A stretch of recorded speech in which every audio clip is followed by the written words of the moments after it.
Okay. First question was which of the following is a Rabi crop? Rabi crop कौन सी है ये बतानी है आपने. Rice. Second option is wheat. Option third maize है या बाजरा. तो राइट आंसर है इसका wheat. Wheat is a rabi season crop. Okay. Next question. What is the optimum sowing time for wheat in India. India के अंदर तो व्हीट का सोइंग टाइम क्या है.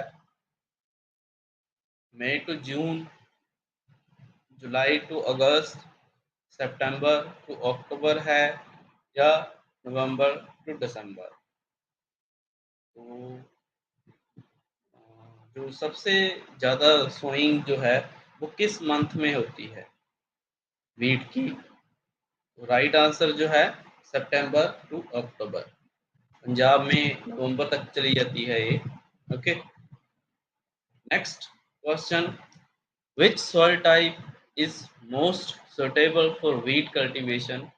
कौन सा सॉइल जो है, ऐसी सॉइल चाहिए वीट कल्टीवेशन के लिए. ऑप्टिमम सॉइल कौन सी है. सैंडी सॉइल है. Option B clay soil. Option C loamy soil या laterite soil. Which will be the right answer. तो राइट आंसर है loamy soil. Okay. Loamy soil जो है वो बेस्ट है वीट कल्टीवेशन के लिए. Next question. Which of the following is the major disease of wheat. Major disease बतानी है वीट की कौन सी है. आपके ऑप्शंस हैं leaf rust, powdery mildew, downy mildew या विल्ट. कौन सी डिजीज जो है मेजर डिजीज है वीट क्रॉप की. So right answer is leaf rust. Leaf rust है वो मेजर डिजीज है वीट क्रॉप की इनमें से. The recommended seed rate for wheat is. जो रिकमेंडेड सीड रेट है वीट क्रॉप के लिए. Option A 20 to 25 kg per hectare. Option B 30 to 40 kg per hectare. Option C 100 to 125 kg per hectare या option D 150 to 175 kg per hectare. So right answer is 100 to 125 kg per hectare. 40 kg पर एकड़ है ना, उसको according hectare में convert करेंगे तो near about 120 होता है. तो ये एवरेज है सभी जगह के लिए. C option will be the right answer. 100 to 120 kg per hectare. Next question. Which fertilizer is known as the starter fertilizer for wheat. Starter fertiliser बताना है वीट के लिए. Option A nitrogen. Option B phosphorus. Option C potassium है या option D zinc. So जो starter solution है for wheat crop is called as phosphorus. Okay. B option will be the right answer. Next. Which of the following crops commonly rotated with wheat in a typical Rabi cropping system. जो रबी cropping system है तो कौन सी crop जो है wheat के साथ rotate की जाती है. First is paddy. Second is मेज. थर्ड ग्राम या फोर्थ इज कॉटन. कौन सी क्रॉप है जो वीट के साथ रोटेशन में लगाई जाती है. पैडी, मेज, ग्राम या कॉटन. तो मतलब वीट को रिप्लेस करती है. तो ग्राम है क्योंकि जो पैडी है वो तो बाकी सारी क्रॉप जो हैं वो समर सीजन की क्रॉप है ना, गर्मियों में लगती है. तो ग्राम है जो वीट को रोटेट कर सकती है. Next question. Question number 8. Which is the critical growth stage for irrigation in wheat. Critical growth stage बतानी है इरिगेशन के लिए वीट में. germination, option A, option B is tillering, option C is booting, option D is flowering. Which is the right answer? Tillering stage जो है, okay, इनमें से tillering stage है वो इरिगेशन के लिए क्रिटिकल स्टेज है इन ऑप्शन में से, है ना। वैसे सी आ रही है, ओके, तो ध्यान रखना। What is the ideal temperature range for the germination of wheat seeds? जो आइडियल टेम्परेचर रेंज है व्हीट की जर्मिनेशन के लिए वो क्या है? Option A 5 to 10 degree Celsius, option B is 10 to 15 degree Celsius. Option C 15 to 20 degree Celsius. Option D is 20 to 25 degree Celsius. Germination के time कितना टेम्परेचर चाहिए व्हीट क्रॉप को? 10 to 15 degree Celsius. Option B will be the right answer. Next question. Which is the most suitable method for irrigation for wheat? Suitable method बताना है जिससे कि हम irrigate करते हैं व्हीट क्रॉप को। Option A is drip irrigation, option B sprinkler irrigation, option C surface irrigation या option D flood irrigation. कौन सा सुटेबल मेथड है? तो C will be the right answer, surface irrigation, जिसमें check basin method commonly use किया जाता है ना सरफेस इरिगेशन के अंदर। तो C option will be the right answer. Next question, question number 11। What is the typical duration of the wheat crop from sowing to harvest?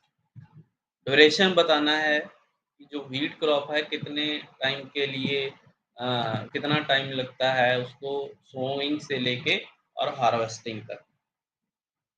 100 to 120 days, option A, option B 120 to 140 days, option C 140 to 160 days है, या option D 160 to 180 days. Okay, कौन सा right answer होगा? तो 120 to 140 days, okay, near about 140 days लगते हैं। तो depending upon the varieties, जो राइट आंसर है 120 to 140 days. Clear? Next question. Which nutrient deficiency causes yellowing of wheat leaves? wheat leaves हैं उसकी yellowing होती है, अगर वो येलोइश होना स्टार्ट करते हैं तो किस न्यूट्रिएंट की डेफिशिएंसी होती है? Option A nitrogen, option B phosphorus, option C potassium या ऑप्शन डी मैग्नीशियम। किसकी है? तो राइट आंसर है नाइट्रोजन। जब नाइट्रोजन की डेफिशिएंसी होती है व्हीट क्रॉप में तो जो लीव्स हैं वो येलोइश होना स्टार्ट कर देते हैं। Next question, question number 13। Which Rabi crop is known as king of pulses? King of pulses कौन सी रबी क्रॉप को बोला जाता है? A lentil, B chickpea, C pea, option D mustard. किसको बोला जाता है? तो राइट आंसर जो है इसका ऑप्शन बी चिकपी। चिकपी को किंग ऑफ पल्सेस भी बोला जाता है। Clear? Next question, question number 14। What is the primary use of mustard in India? India के अंदर प्राइमरी यूज बताना है। मस्टर्ड क्रॉप जो है, सरसों है, उसका क्या यूज क्या होता है? प्राइमरी यूज, वैसे तो कई सारे यूजेस हैं, प्राइमरी मतलब जो जिसके लिए स्पेशली इस क्रॉप को कल्टीवेट किया जाता है। तो option A as a spice crop grow किया जाता है, option B as a vegetable crop grow किया जाता है, ऑप्शन सी ऑयल एक्सट्रैक्ट करने के लिए ग्रो किया जाता है, या option D as a fodder crop.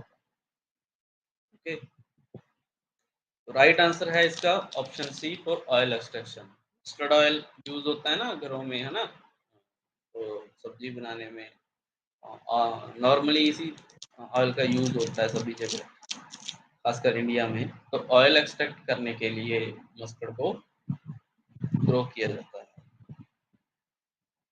Next question, question number 15, which of the following is the major pest of mustard. तो मस्टर्ड का मेजर पेस्ट जो है वो बताना है। Option A aphids, option B bollworm, option C stem borer, या option D white fly. Which will be the right answer? So option A is the right answer, aphids. Okay, next question, question number 16, what is the recommended seed rate for chickpea? Chickpea का seed rate बताना है।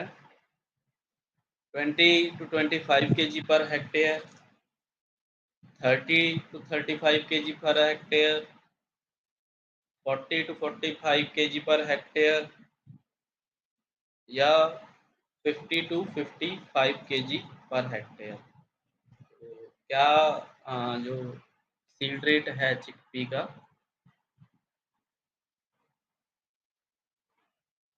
तो right answer है 30 to 35 kg per hectare. Option B will be the right answer. Next question, question number 17, which soil is ideal for mustard cultivation. Mustard cultivation के लिए कौन सी soil ideal होगी? A sandy loam soil, B clay soil, C laterite soil, या D red soil. कौन सी soil best है mustard cultivation के लिए? तो sandy loam soil, option A will be the right answer. Next question, question number 18, which method is generally used for sowing wheat. Wheat की sowing के लिए कौन सा मेथड जनरली यूज किया जाता है? ऑप्शंस हैं ए ब्रॉडकास्टिंग, बी लाइन सोइंग, सी transplanting, या डी डिबलिंग। कौन सा मेथड जो है वो यूज किया जाता है व्हीट की सोइंग के लिए? तो option B line sowing will be the right answer. इसको ड्रिलिंग भी बोला जाता है ना, ड्रिल के थ्रू, क्योंकि वो लाइनिंग में ड्रिल करती है ना, ड्रिलिंग जब करते हैं हम लोग।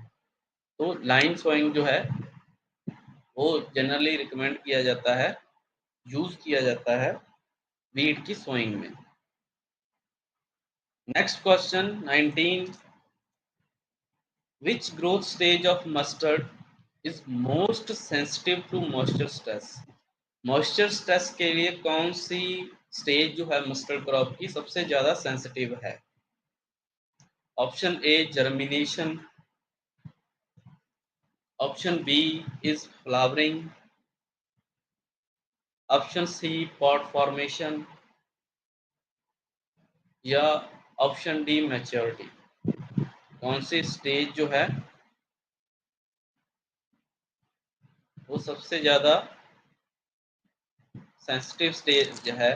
तो option B flowering will be the right answer in mustard crop. Next question, question number 20, barley production in India is.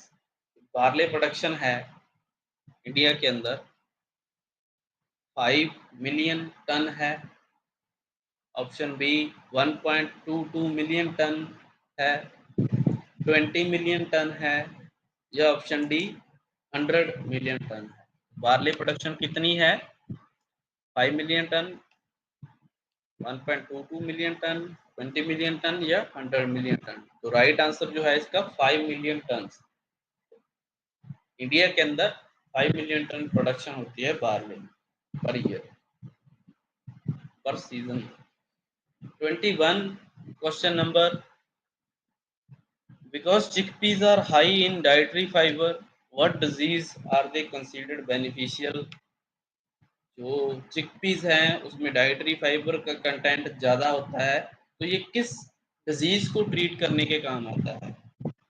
Okay, option A diabetes, option B arthritis, option C malaria, या option D anaemia. तो diabetes को treat करने में काम आता है ये। Option A will be the right answer. Okay, next question 22। Chickpeas are rich in, सबसे ज्यादा क्या पाया जाता है चिकपी में? Option A is protein, option B fats, option C carbohydrates, या ऑप्शन डी विटामिन। क्या होता है सबसे ज्यादा चिकपीस में? तो ऑप्शन ए प्रोटीन, सबसे ज्यादा प्रोटीन होता है ना चिकपीस में, proteins. Option A will be the right answer. Next question, question number 23। Planting of chickpea is best done in, chickpea की प्लांटिंग है वो बेस्ट मानी जाती है कब इसको प्लांट करें? तो ऑप्शंस हैं early winter, late summer, option C early summer, या option D late winter.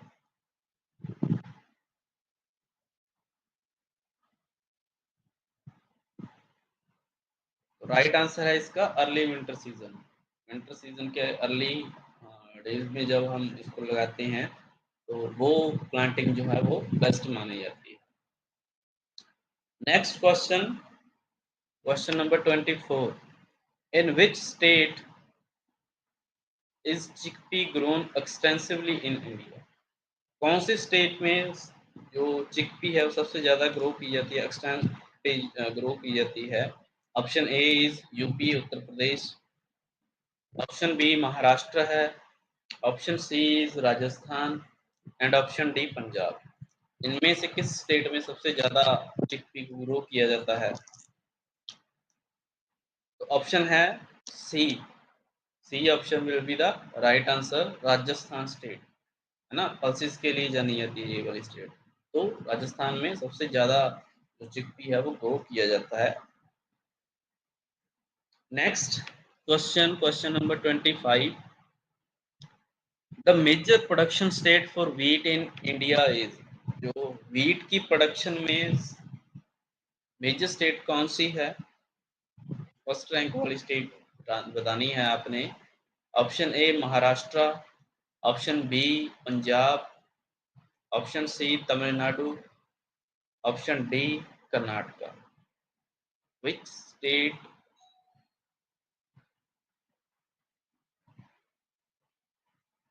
producing high amount of wheat?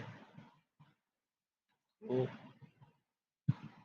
Answer is option B. तो पंजाब जो है उसमें सबसे ज़्यादा प्रोडक्शन होती है अगर हम इन स्टेट्स की बात करें तो। Okay, the optimal sowing time for wheat production in India. तो सोइंग टाइम क्या है इंडिया के अंदर व्हीट प्रोडक्शन में? सोइंग टाइम बताना है। June to July, September to October, November to December, January to February. Sowing time बताना है आपने। ये नवंबर टू दिसंबर भी है, सितंबर टू अक्टूबर भी है। ओके, क्योंकि अ, जैसे कुछ स्टेट्स हैं उनमें सितंबर अक्टूबर में होती है, कुछ स्टेट्स हैं जैसे कि पंजाब उसमें नवंबर नवंबर में first fortnight of November. Okay, तो राइट आंसर जो है C, November to December. Which of the following is a common pest of lentil? lentil का कॉमन पेस्ट कौन सा है?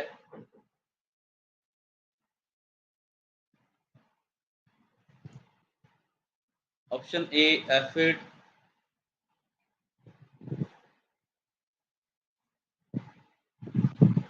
Option B termite,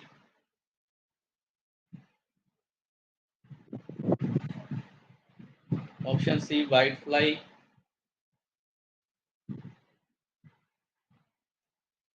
option D grass hopper.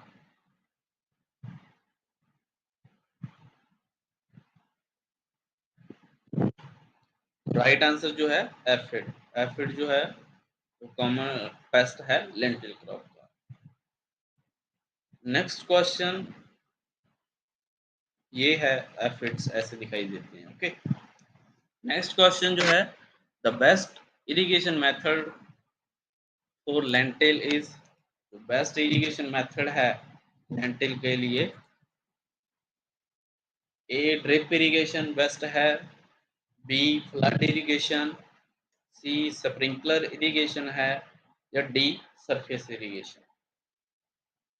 Actually ये depend करता है कि वेयर वी आर ग्रोइंग, कहाँ पे ग्रो कर रहे हैं। ओके, टोटली उस पर डिपेंडेंट है ये। क्या राइट आंसर होगा? Drip irrigation. सरफेस इरिगेशन भी हो सकता है अगर हमारे पास इनफ क्वांटिटी है वाटर की। ड्रिप इरिगेशन सबसे बेस्ट है, सभी में ऑलमोस्ट अगर अच्छे से इंस्टॉल हुआ है तो प्रॉब्लम नहीं है, क्योंकि सबसे ज़्यादा जो वाटर यूज एफिशिएंसी है वो इसी मेथड में आती है। ओके,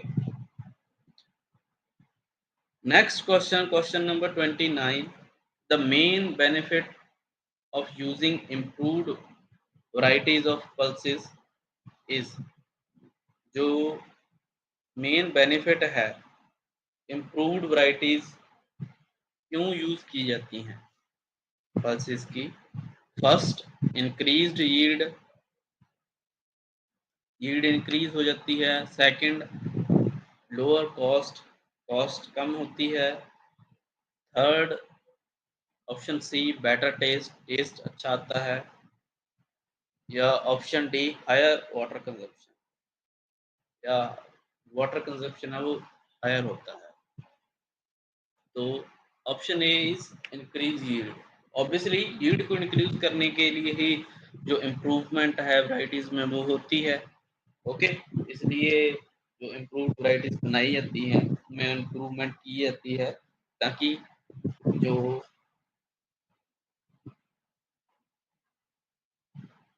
यील्ड है वो इंक्रीज की जा सके।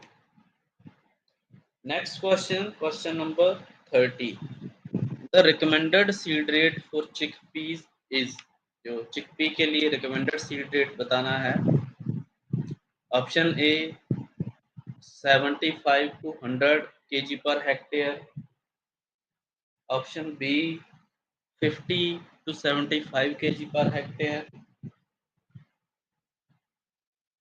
सी 100 to 125 kg,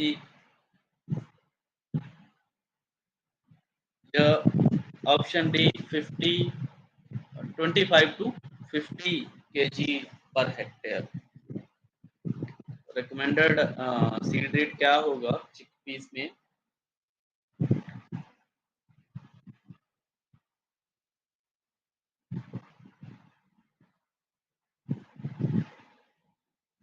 तो A will be the right answer. The flowering stage of wheat is known as, wheat की फ्लावरिंग स्टेज को क्या बोला जाता है? A booting stage, B heading stage है, सी मिल्क स्टेज, या डी डो स्टेज। कौन सा राइट आंसर होगा इसका? तो बी हेडिंग स्टेज बोला जाता है। ओके, फ्लावरिंग स्टेज जो है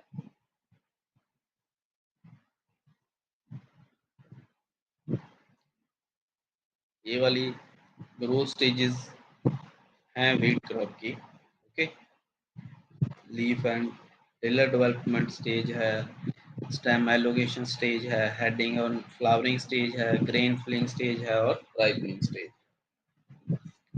next question, question number 32, the primary purpose of crop rotation is, जो क्रॉप रोटेशन है उसका प्राइमरी पर्पस क्या होता है?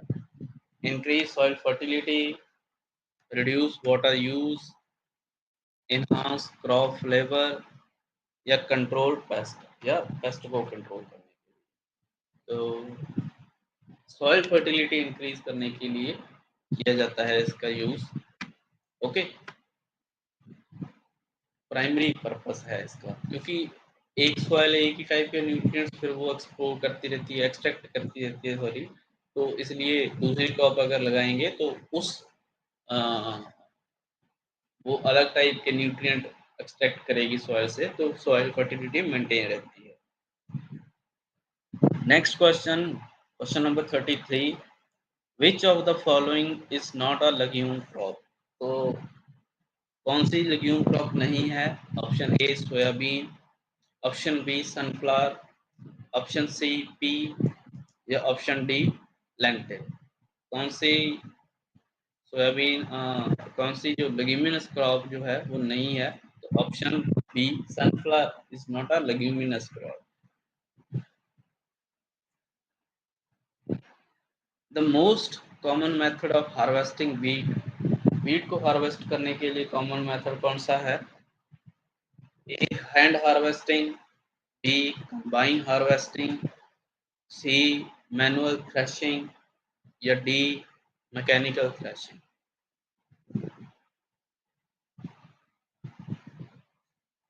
B combine harvesting is the right answer. The protein content of chickpeas is approximately, जो protein content होता है chickpea में अप्रोक्सीमेटली कितना होता है? 15%, 20%, 25%, 30%। तो जो ऑप्शन बी 20% प्रोटीन जो है वो चिकपी में पाया जाता है। Next question 36, the main season for growing lentils in India, lentil grow करने के लिए कौन सा सीजन बेस्ट है? ए खरीफ सीजन, बी रबी सीजन, सी जैद, या D pre monsoon season.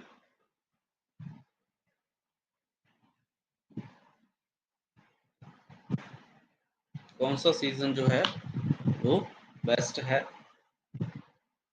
Kharif season, rabi season, zaid season and pre monsoon season. B rabi season की crop है ये, तो रबी सीजन बेस्ट है ये। Next question, question number 37, which nutrient is most critical for wheat growth? Growth के लिए कौन सा न्यूट्रिएंट सबसे ज्यादा क्रिटिकल है? A nitrogen, B phosphorus, C potassium, या डी कैल्शियम। ग्रोथ के लिए तो ऑब्वियसली ऑप्शन ए नाइट्रोजन सबसे ज्यादा क्रिटिकल है। Okay, next question, question number 38, the recommended irrigation practice for chickpea is? Chickpea के लिए कौन सी इरिगेशन प्रैक्टिस रिकमेंडेड है?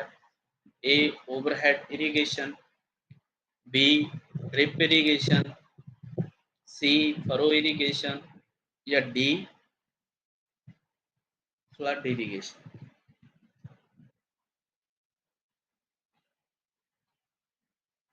तो ड्रिप इरिगेशन कॉमनली रिकमेंड की जाती है, क्योंकि ये वाली क्रॉप और सैंडी सॉइल में सबसे ज़्यादा ग्रो की जाती है। और सैंडी सॉइल में ये है कि जो परकोलेशन है, जो सीपेज है, या इन्फिल्ट्रेशन रेट सबसे ज़्यादा होता है, तो वाटर जो है जल्दी नीचे चला जाता है, जो रूट्स होती हैं उनकी रेंज से जल्दी बाहर चला जाता है, तो बार बार फिर इरिगेशन करने की जरूरत पड़ती है। उस केस में फिर ड्रिप इरिगेशन को प्रेफर किया जाता है, ताकि जो डायरेक्टली रूट्स के पास बार बार पानी जब भी जरूरत है वो दिया जा सके। Next question, question number 39, the best time to plant barley? Barley crop को प्लांट करने के लिए बेस्ट टाइम कौन सा है? A early spring, B late summer, C mid winter, या डी अर्ली ऑटमन सीजन। तो option D early autumn season जो है वो बेस्ट है इसके लिए। ये एक विंटर सीजन क्रॉप है। Okay,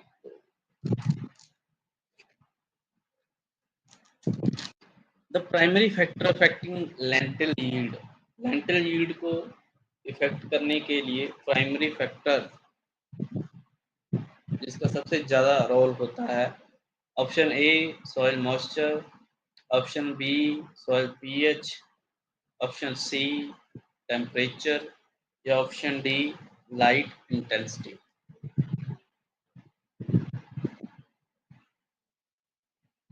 soil moisture, soil pH, temperature या light intensity. Option A soil moisture will be the right answer.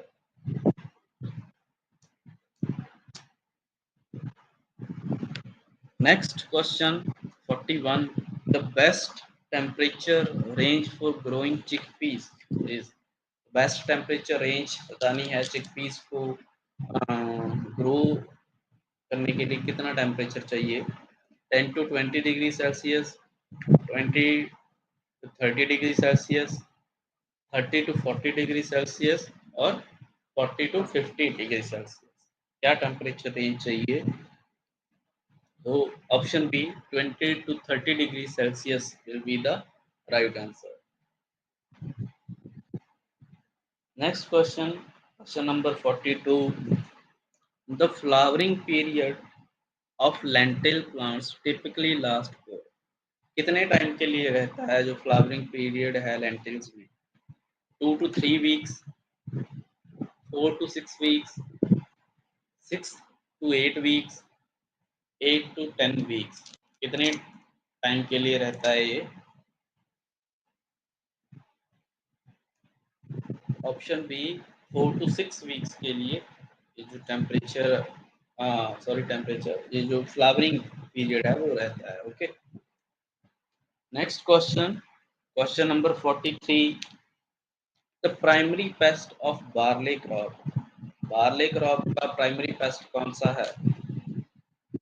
A wheat stem sawfly, B barley yellow dwarf virus, C aphid या D red spider mite. Option B yellow dwarf virus. Okay, barley yellow dwarf virus जो है common pest है barley crop का। Next question, question number 44। The most effective method to control powdery mildew in wheat, powdery mildew को control करने का wheat के अंदर कौन सा इफेक्टिव मेथड है? ए फंजीसाइड एप्लीकेशन करें, बी इरिगेशन को इंक्रीज किया जा सकता है, सी क्रॉप रोटेशन से, या D soil sterilisation. Soil sterilisation क्या होता है? उसमें जो फ्लेम से कर सकते हैं हम लोग, टेम्परेचर इंक्रीज करके जब उसको स्टीराइल किया जाता है उसको सॉइल स्टेरलाइजेशन कहते हैं। ओके, फ्लेमिंग आता है मेथड इसके अंदर। तो राइट आंसर है फंजीसाइड एप्लीकेशन। केमिकल एप्लीकेशन है, फंजीसाइड कोई भी अप्लाई कर सकते हैं पाउडरी मिल्ड्यू को कंट्रोल करने के लिए। Next question, question number 45। The ideal soil pH for growing lentil is, जो आइडियल सॉइल पीएच है लेंटिल को ग्रो करने के लिए 5.5 to 6.5, 6.5 to 7.5, 7.5 to 8.5, 8.5 to 9.5। कौन सा पीएच बेस्ट होगा? तो ऑप्शन बी 6.5 to 7.5। ओके, 7 पे न्यूट्रल होता है तो न्यूट्रल से थोड़ा कम या न्यूट्रल से थोड़ा ज़्यादा पीएच जो है वो चल जाता है। Next question, question number 46। Which of the following is a key benefit of crop rotation, crop rotation का की बेनिफिट कौन सा है? reduce soil erosion, increase water use, enhanced paste resistance, decrease soil fertility. तो इनमें से कौन सा right option होगा? तो ऑप्शन ए, reduce soil erosion. Soil erosion को रिड्यूस कर सकते हैं क्रॉप रोटेशन से। ओके, क्योंकि हर एक क्रॉप जो है उसकी जो रोटेट करते हैं, अगर नई क्रॉप लगा रहे हैं तो उसमें क्या होता है कि जो उसकी रूट सिस्टम अलग होता है ना, तो जो सॉइल है उसको होल्ड करने की कैपेसिटी अलग अलग होती है। ओके, तो इससे जो सॉइल इरोजन है वो कम किया जा सकता है। और भी कई बेनिफिट्स हैं, तो हमने इन ऑप्शन में से बताना है। तो first option. Next question, question number 47। The primary nutrient deficiency in chickpea plant often leads to, तो प्राइमरी न्यूट्रिएंट डेफिशिएंसी है चिकपीस के अंदर,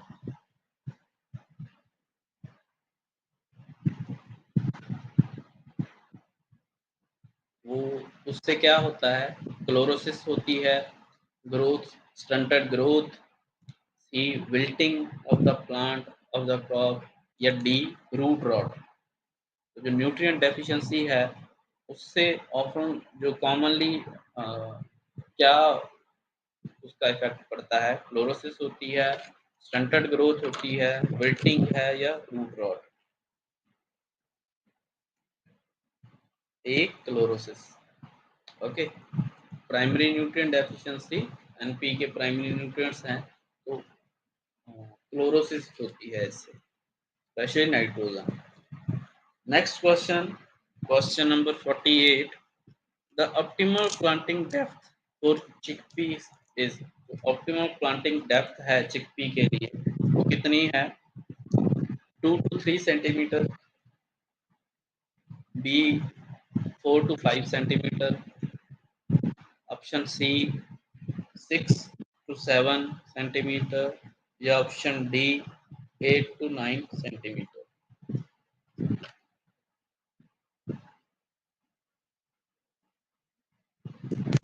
तो right answer will be the option B, 4 to 5 centimetre. Next question, the common name for the disease ascochyta blight in chickpea is, ascochyta blight है उसका common name क्या है? A leaf spot, B pod blight, option C root rot, या option D wilt.